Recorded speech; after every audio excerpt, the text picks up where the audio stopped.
So here's a quick garden update. I just wanted to show y'all guys all the different type of raised beds I have in my backyard, and I just want to walk y'all through what type of soil I use and how I fertilize my garden and just how I do what I do in the garden. I want to start over here with my fabric pot raised beds on the concrete because this is how I started gardening. So I'm gonna come down here and just chill. I just want to show y'all. I don't know if y'all see. I'm gonna show y'all the biggest raised bed I got behind me, and I got my tomato plant growing. And that's basically like the seed that's been growing since last year when I had my tomatoes growing in this raised bed, and it was just I let the tomatoes grow big and I let the seeds fall. They hibernated during the wintertime, and now they're starting to come back. All I did with this raised bed and all of these other fabric pot raised beds was mix it with a little compost, some worm castings, and also wood ash to help it to prevent from rotting or having any type of like disease or anything. And then I just layer it with this mulch, this wood chips. Y'all know how good wood chips are for the garden. So I just layer it with that, got my good mixture of soil in there, and it thrives. Next to me, I got my lemon bush, but I don't think that survived throughout the winter. I've just been waiting on it to come back. You know what I'm saying? It's way past February. We're in April now. So we'll see if that comes back. The raised bed fabric pot I got behind me that had sweet potatoes in it last year. I don't got anything in it now. But I want to put like maybe squash or zucchini and maybe some bell peppers in there after I replenish the soil. This one next to me has nothing in it. I was growing whatchamacallit. I was growing pineapples last year, and the pineapples they just didn't do that well over the winter time, and that's one of the main reasons why I want to live in the tropics. So those are my 4 fabric pot raised beds. I'm gonna move to the bed behind me. Well, I don't want to skip past the shopping cart raised bed. There's nothing in there yet, but like some lettuce that just so happened to randomly be here.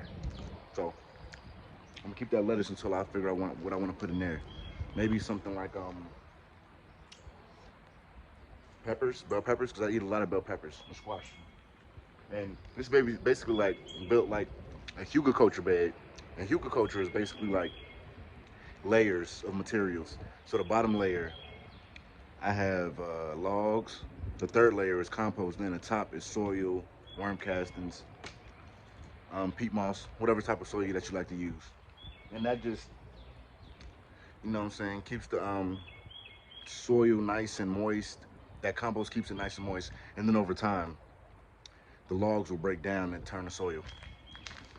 Over here, I have bushes growing all along this whole house. I cut the bushes down, dug in the dirt, and I made this.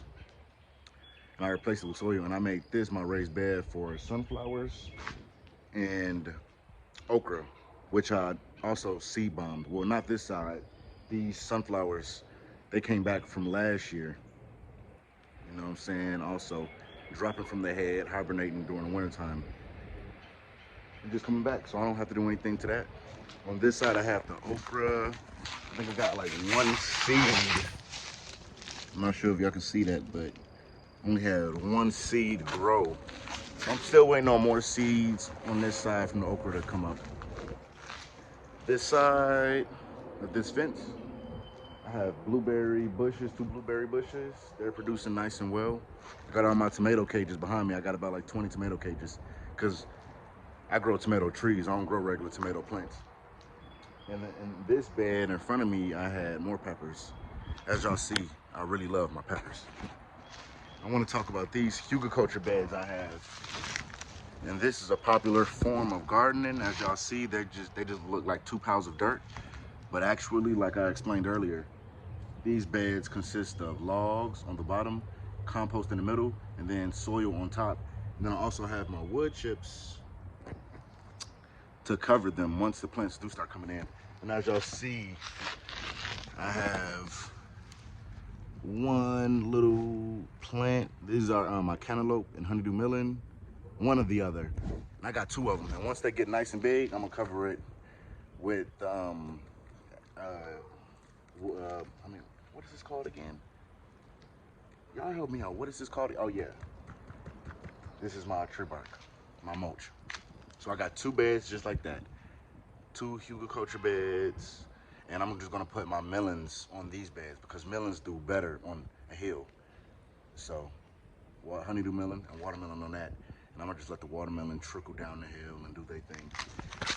Okay, on this side of the fence, I have 2 metal raised beds, and these are strawberries that come back every year. As y'all see, this is my lazy way of gardening. So I got my strawberries, and then in this bed, I got like some herbs like oregano, more oregano and rosemary in that, and that's my compost container. And I think that's it for the garden up top.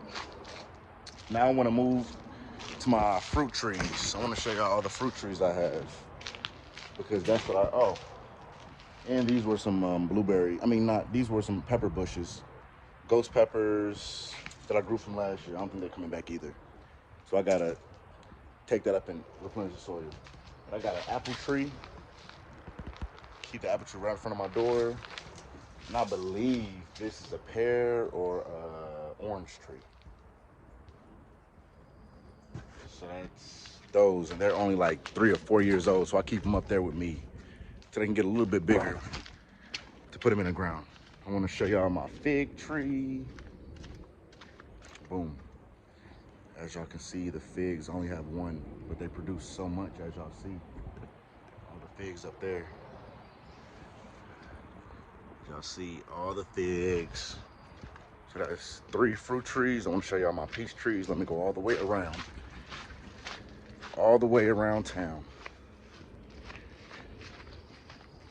Got 1 peach tree right here. Got it right next to the fence. So I'll be able to, once it gets nice and big, I'll just be able to reach over the fence and grab some peaches. Got my 2nd peach tree right here. Walk a little bit deeper in the backyard, and I have my bonfire area, my wood chopping area. I want to put a greenhouse over here somewhere. I got some branches over here, but I'm gonna move that. But this is gonna be my greenhouse area. I got my youngest tree in the garden. This is my pawpaw tree. See how short it is. This is the pawpaw. It's not that tall. It's only about 2-3 years old. A good friend let me have that one. I believe this is my cherry tree. My cherry tree is about as tall as me. Got a pear tree right here. And I also have my plum tree. And I just make sure I keep them fertilized. You know what I'm saying? Every 6 months, you can get fertilizer from your local Home Depot or Lowe's. They come in like these little block versions. Dig a nice little hole about a foot away from it, put it in there, and let the rain do its thing. So that is my full garden update. And I'm just posting this and making this video to keep y'all updated on how the garden is gonna look like over time. Hopefully I can be consistent with these, so y'all can come back like every week or every month and be like, wow, I'm on the journey with him. I'm actually seeing how he's growing his garden and doing all the seed bomb and no germination process and no dig, raised beds with the Hugelkultur, and see that it's really not that hard to garden and create a sustainable food forest in your backyard.